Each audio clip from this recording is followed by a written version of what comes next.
Hey guys, it's Ted Bogert. Welcome back to the TED Show. You know what Mondays are all about. It's about our veterans. And we are here with Jose Belen and Barron Mills. And this is our series, Heroes Always Welcome. We talk about veterans. We talk about the military. We talk about services. We talk about all things that are important.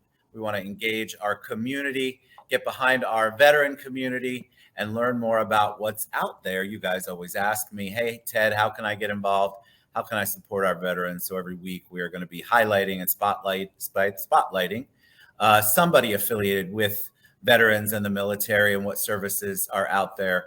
And they're going to kindly share their journey. So welcome, Jose. And of course, a big welcome to our guest, Barron Mills. How are you guys doing today? Great. Good morning. Doing great. Thank you, Ted. Thank you, Barron, for being here. Yep. Absolutely. Thank you for taking time out. I think it's important. We talked before we went live. You are involved in a lot of things, Barron, and we're going to get to as many of those as we can. But before we get started, Jose, once again, tell them a little bit about you, and then we'll dive right into Barron's story. Absolutely. I'm a proud United States Army Field Artillery combat veteran. Did some time downrange, and we all hear, the war stories and the horror stories, but it's one thing to be there, boots on the ground. And, the veteran that, is fortunate enough to leave the battlefield doesn't always leave the battlefield unscathed per se. So, I represent, veterans that have the invisible wound, PTSD, but also that are struggling with depression. We're in the midst of a mental health crisis. I believe globally, but within the veteran ranks and even active duty veterans, we're seeing over 8,000 a year take their own lives, and now that's obviously affecting active duty. So with over 20 million veterans in the United States, 3.5 million combat served, I think there's an opportunity for us to use our voices as a voice of the voiceless. And Barron Mills, is at the top and tip of the spear in that regard. So, just humbled to be here and share. We're thankful. And I guess you don't need me. You did that perfectly. So we will just roll right into Barron. Barron, welcome again. So tell us about you. I told you the audience loves an origin story. So give us. Yeah, I'll try not to make it too long of a story, right? But I grew up an Army brat. My dad was 30 years in the Army, armor officer, retired as a colonel. So I grew up, climbing around on tanks and vehicles, be on base with the colors, I was probably awake every now and then before they went up in the morning. I was definitely awake and aware when they were going down. And everybody, stops their car on base and gets out and watches the retrieve of the colors and so forth. Important July 4th celebrations and so forth. So, and this is kind of apropos to what's going on lately in pop culture. So, even though I was, as an Army brat, I was already leaning a little bit towards the military because of the interaction. 1986, when Top Gun came out, was a big year for me too, and seeing that movie really energized me towards becoming a pilot in the military, and for whatever reason, I started maybe gravitating more towards the Air Force. I really like the F-16. Then fast forward, and I'm in high school, and I can't see, right? And this is before LASIK and everything was widely available and accepted in the military. So I started realizing that flying may not be as likely a path for me because my eyesight was just not good enough. My whole point in going to college was to get a commission in the military, and I tried to get into each of the academies. I tried to get a ROTC scholarship. Got turned down for all of them, and I was graduating from a high school in Virginia, and so I went to the Virginia Military Institute. I had a cousin who was going there. I had an uncle who graduated, was in the state. A lot of things lined up, and then you have to choose an ROTC when you go into that school. It's one of the electives everybody has to take, and so I chose the Marine Corps. It felt like a challenge I wanted to take on, and then I later got a 2-year Marine Corps scholarship that helped me get my commission. And then when I got in the Marine Corps, and this is mid-90s, so there's just a few little hot spots around the world, nothing major going on. Like if you're deployed anywhere in the world, that means you are tip of the spear. So I was able to become an infantry officer, which if you're in the Marine Corps, that's the way to be involved in the most things, to be out there. So I got a chance to do a deployment to the Mediterranean with the 26th Marine Expedition Unit, which was a great experience. Right after coming back from that, I got sent down for 4 months with our company to Haiti to do security operations down there. And then I went to my next assignment outside of what we call the Fleet Marine Force. Continue to help out, training Marines to do security missions and so forth. And then I went to a school, and while I was at school for captains, that's when OIF 1 took place. And I remember being at that school, and everybody there is getting ready to go back. We're learning how to do things at a higher level in the military. And when we graduate, we're all going to go take on like company command type roles and so forth. But we're all, everybody there, feels like we're missing out on this big opportunity, because that's what, even though nobody is hoping for war, that's when you join to be part of the military, you join to be part of what the military has to do, and you don't want to be left out. So we thought we were being left out. We had enough people come and talk to us and let us know, no, this doesn't look like it's going to end anytime soon. So then fast forward some months, and I got stationed in Twin Island Palms, California, which is desert of Southern California, and then and that's when things started picking back up, and we called what everybody really knows OIF to be Operation Iraqi Freedom, which was the security stability operations across the country. That's when I first got deployed to Iraq. So I was in an area called Husayba, Al-Qaim, with my battalion, 3rd Battalion, 7th Marines, which is it's right on the it's on the far western side of the country, on the border with Syria. And during OIF 1, I had plenty of friends, people I knew who were participating in the operation, but nobody that got killed that I knew well at all. And then that's when, and I'm sure I know Jose can relate to this. And OIF 2, that's when that kind of stuff changed. Any frontline unit was experiencing losses and stuff. And one of my fellow company commanders, Rick Gannon, was killed during that time, and that's when things really start to hit home. My son was born while I was in Iraq that time, and that's of course something else you're dealing with and everything. So I ended up doing a subsequent second deployment to Iraq. This time I was a transition team leader. I basically advised an Iraqi brigade and battalion, helped form a 3,000 person Iraqi brigade, deployed them into combined combat operations with Marine units, and then I carried on back stateside and hit some more duty stations on the East Coast. And then in 2010 to 11, I got my 1-year deployment to Afghanistan. I was attached to a regional combat team, which means I had a chance, to do a couple of patrols and stuff around the country. But for the most part, I was in an office on a computer, making information flow, trying to help out those that are out in the field doing the real work. And then 11 years ago, I got my last, not my last, but it was my last move. So Orlando is not a hotbed of military bases and personnel, but there are a few things going on here in the area. And one of those is defense acquisitions, which is in the UCF Research Park area. So you got the Army, Navy, Marine Corps, and Air Force all there. I had learned about the Marine Corps' little office, PM Traces, or Program Manager Training Systems, in a previous job. And so I kind of held out for orders here because it seemed like a good place to go and a neat thing to do. And that's how I got to Orlando 11 years ago, was to do those orders. I actually finished up my last almost 2 years of time out of Marine Forces South down in Doral, or near Miami, Florida, and I retired in 2016. And then that's where so that's a big thing for me, right? Again, growing up military brat, go to military college. I knew all I wanted to do was be in the military, and for as long as I could. Basically, I had to get out after 20 years. So that was 2016, and I had no idea what to do with myself. I didn't know how you get a job. I didn't know what I want to do.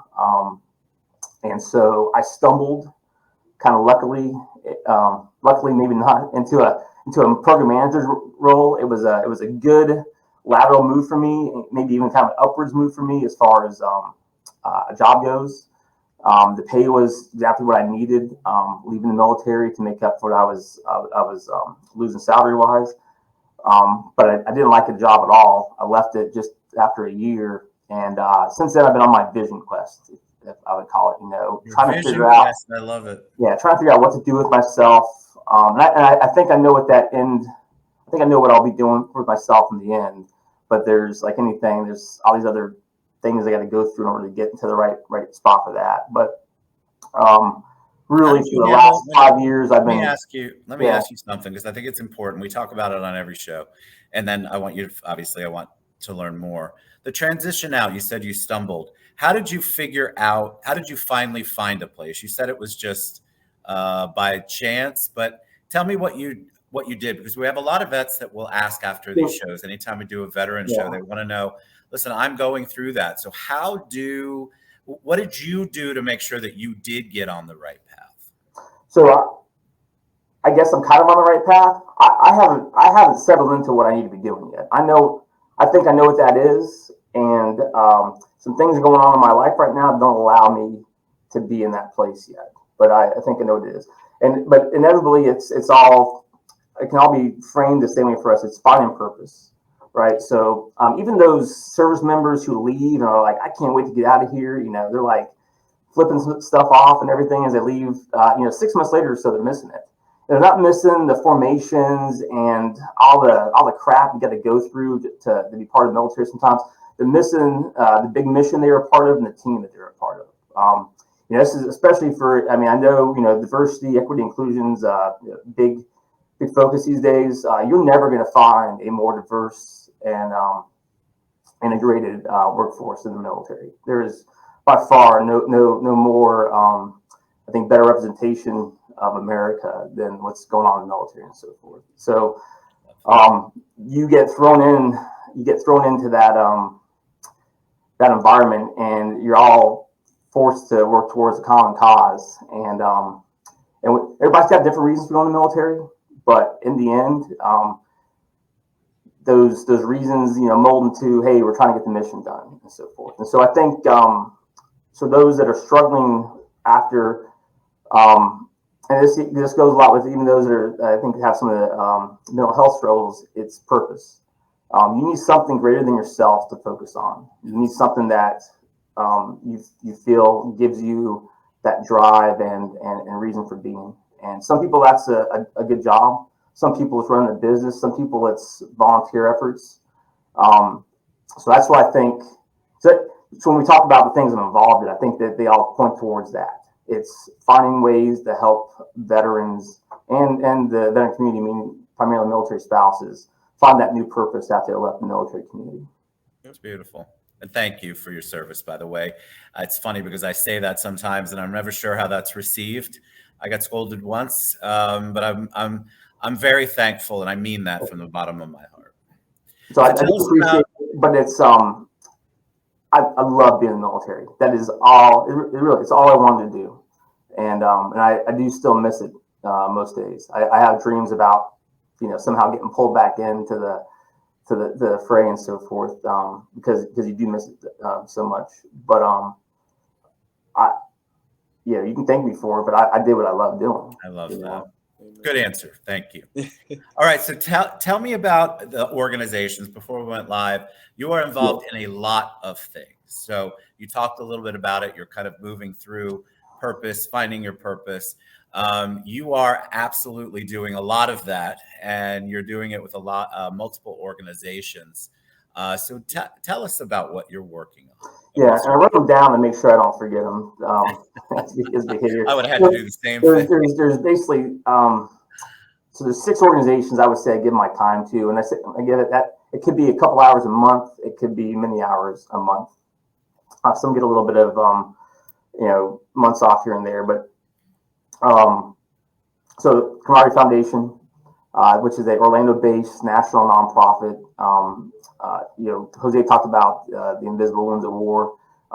That is part of the mission statement for Camaraderie is to heal the invisible wounds of war, primarily through saving families and saving lives with no-cost counseling services. So I've never participated or asked for help with the counseling services, but I did participate in their mentor leadership program when I retired, and that had a major impact on me It really is what thrust me into a lot of what I'm doing now, because I just didn't have any idea what was available and going on in the community.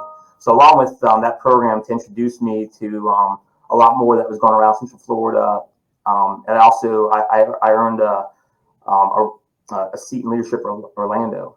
And going through that, class 94 was even more eye-opening and everything. Realizing all the opportunities that are here in this region was really helpful. So, a little over 2 years ago, I was asked to join the board for the Camaraderie Foundation, and I proudly serve on that board and trying to keep advancing the organization and the mission. Primarily, focused on that bringing in the resources to provide more counseling services to hundreds of. Because it's not what's great about the organization is it's not just veterans that it serves, and it's veterans of all eras, whether they're World War II, Vietnam, OEF, but military spouses, caregivers. So if it's a boyfriend, girlfriend, or brother, sister, grandparents taking care of them, or the dependents, the kids, whether they're biological stepkids, any of them are eligible for the services. And the key with the veterans is it doesn't matter the classification of service, meaning there are a lot of places you can only be seen for services if you had an honorable discharge. There's a lot of veterans out there that unfortunately left with other than honorable, dishonorable, or bad kind of discharge, and they need that help maybe more than others. And so camaraderie takes them all, which is one of the things I love about it and stuff. But we talked about how I want to help more veterans find their purpose, and again, I include military spouses when I say veterans, and the Camaraderie Foundation Mental Leadership Program is something I want to keep seeing expand and grow across the U.S. Another organization in the office is 4Block, FOURBLOCK. You can go to 4block.org. So I know you're going to run all these across the screen later on, but it's just camaradieriefoundation.org to find that website. 4block.org to find 4Block. So 4Block, a little over a decade old, started by Marine veteran Mike Abrams, and primarily to help veterans find meaningful employment with Fortune 500 corporate America. So 4Block is across roughly 15 cities or so in the U.S. And right, pandemic messed up a lot of things, but it also created opportunities. And the fact that everybody now is used to doing Zoom or any kind of video call is one of the good things that came out of it. And prior to the pandemic, the only way to take part in 4Block was you had to be in the city where it was being held. And thanks to the pandemic, now you can be anywhere and still take part virtually. So we launched 4Block in Orlando in 2020. So we're getting ready to wrap up our third year with the next cohort here in the fall. What 4Block does primarily is their career readiness program. It's for transitioning military, veterans who are getting ready to leave college with a new degree, or veterans looking for a career pivot. And for about 10 to 12 weeks, we take you through an evolution of who are you, what's your story, elevator pitch, LinkedIn profile, resume development, how to find a job, how to find what you like doing, interview, negotiations, all that stuff.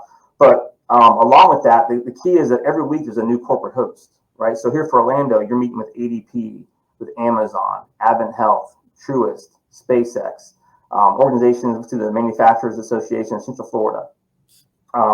It's just, and it's not that these companies are showing up and they're like, Ernst Young's also a big player, and saying, hey, we're here because we want to say no, they want to literally hire veterans. They're there because they want veterans on their workforce, because they realize the talent that we bring and stuff. And so I was an instructor for the first 2 years. I rolled off of that role. I you call me the head coach right now.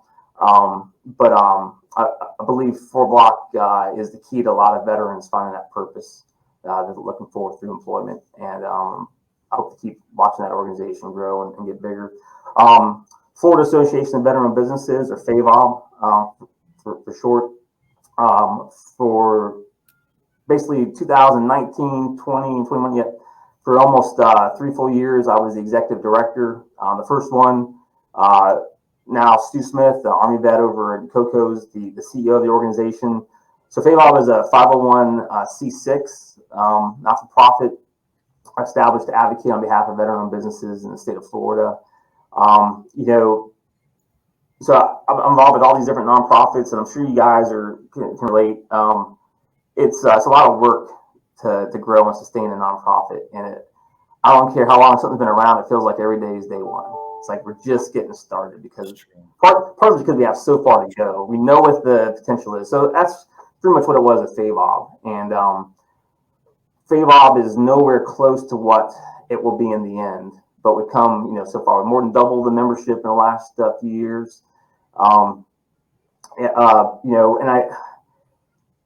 my time at FAVOB is very educational and getting a better idea about. So one of the things I really learned was I came from a defense acquisitions, background, both military and then my first year as a program manager. And you meet a lot of veteran businesses in that industry. And so when I came into FAVOB, I thought, okay, I guess most veteran businesses are in government contracting, whether it's state or federal. And I learned that's not even close to the case. Maybe 20% would be high, but it's a low number of veteran businesses that are doing government contracting. Most are in the B2B and B2C space and so forth. So that was very eye-opening, and there's estimated over 180,000 veteran businesses in the state of Florida. That's based off of previous census report numbers. Give or take, who knows how many. But it's a significant number of businesses in the state, generating over about $55 billion a year in revenue. But we don't have a collective voice, and we should. We should be able to go to Tallahassee and say, here's what we need to continue to improve opportunities for veteran businesses in the state. So that's why FAVOB was formed. That's what it's working to do. And then as in the process of working towards doing that, offers the only online directory you can find of veteran businesses in the state. There's others you can go to, but you don't know if those businesses are still active or not. You can't actually find where they're located very easily. You go to the directory on the favob.org website, and you're going to see a map that shows where all the members are, and you can type in search words like marketing, government contracting, real estate, mortgage, insurance, accounting and so forth, you name it, and you're going to find veteran businesses. And this is another important thing, FAVOB is not exclusive to veterans. You don't have to be a veteran, you don't have to be employed, you don't have to own a business. That's just what the majority of the members are, because that's what the organization is working towards. But we have plenty of members in FAVOB who didn't serve, but they usually have a connection. Grandparents served, parents served, their kids are serving. They just want to be a part of the network and a part of what we're trying to achieve.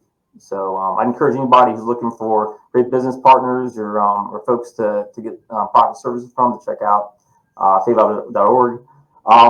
Then these next three are the ones that definitely take up a little less of my time. So just over 4 years ago, we started something called Veterans Beer Club Orlando. So and you can find Veterans Beer Club Orlando. Just type that in, VBC Orlando, on LinkedIn or Facebook to find us.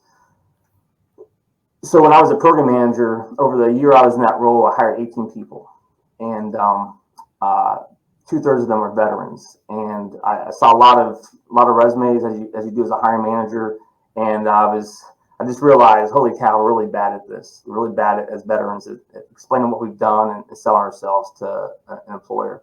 But I also realized, how do you meet these? How do you get a chance to meet somebody?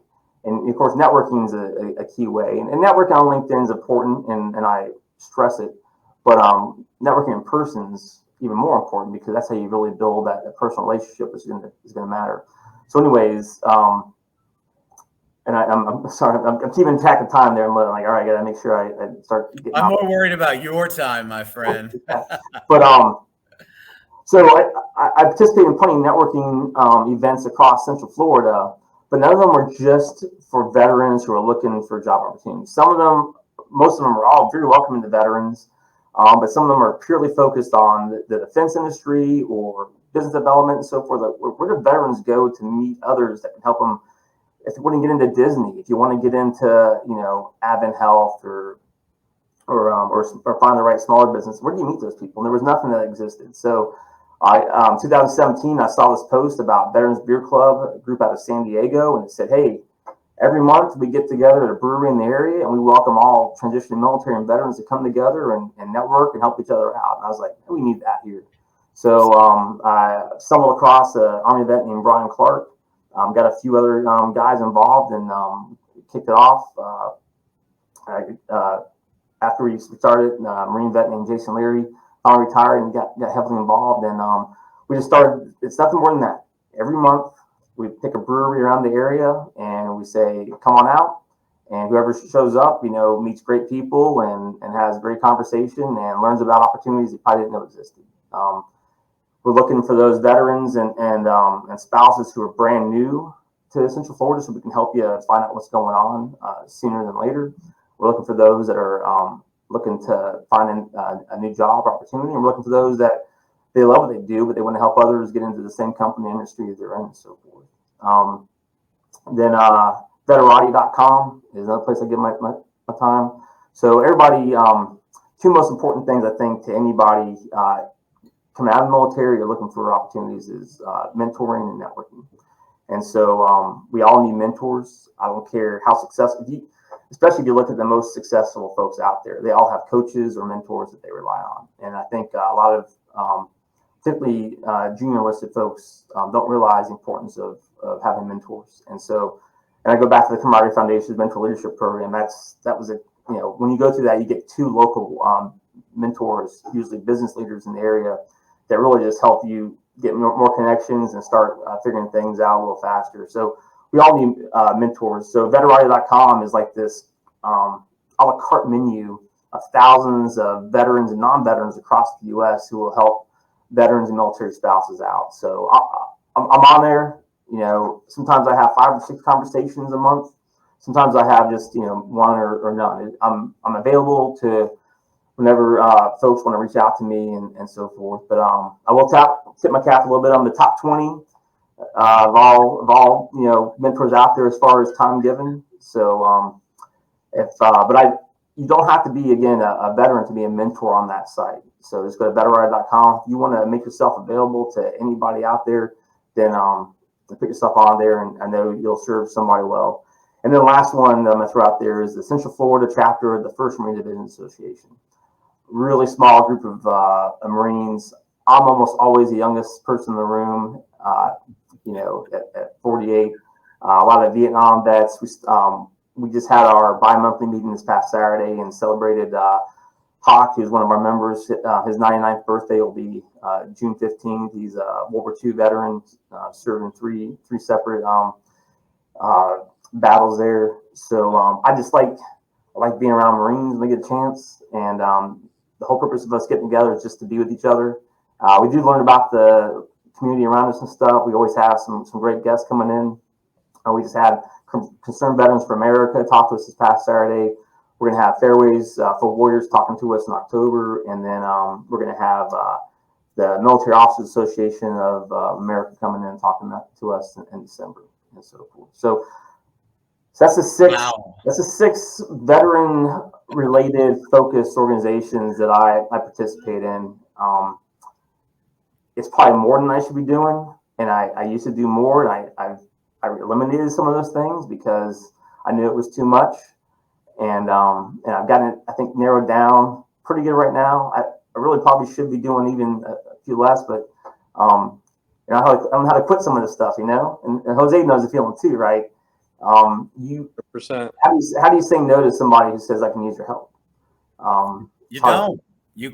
You can't. If you're built like the 3 of us, obviously you just keep saying yes. But I have been good, and this goes out to anybody because it's so when you're first getting out of the military, and then also I think you're like, where do I find the resources? Where do I find the programs and stuff? But once you stumble on them, you're like overwhelmed.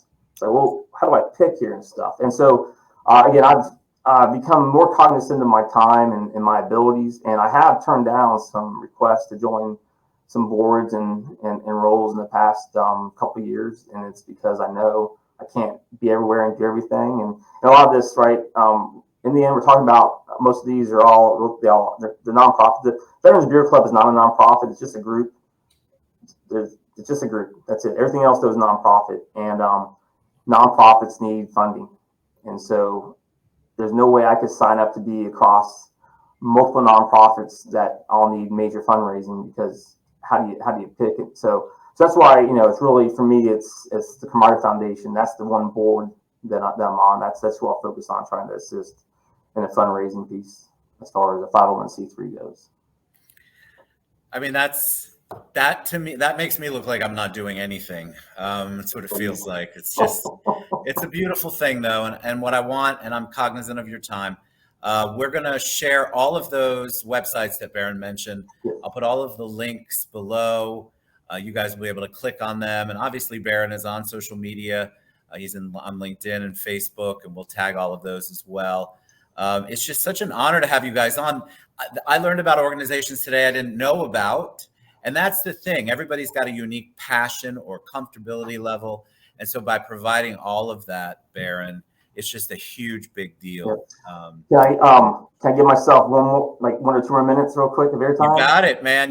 You're on the time. You're on the time clock. What I talk about is all the volunteer stuff I do. And it's, and when I try to figure out what I'm doing, I think it's trying to set others up for success. And I'm definitely in the veteran community, trying to elevate the veteran community.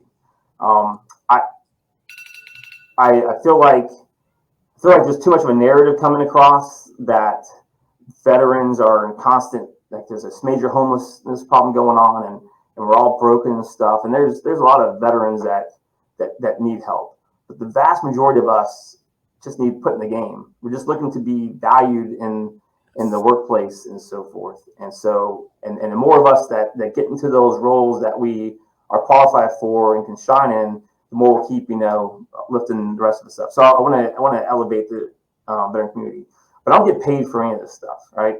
So let me talk about what I get paid for real quick, and that is I've got 2 roles I took on in January that here in the Florida area. So one is the office I'm in is on the campus of UCF. I'm with Creel, which is the College of Optics and Photonics here. Probably the smallest and newest college, I think. I don't know for sure, but I think so. And then, but it's also the highest ranked. I mean, it's ranked in the top 20 globally of all optics colleges in the world. And, it's pretty good. So, and then I'm also the executive director for another 501c6 called the Florida Photonics Cluster. And so I didn't know what optics photonics was until 4 months ago. And I'm going to read it for you real quick because I don't have it memorized yet. But optics is the study of the behavior and properties of light.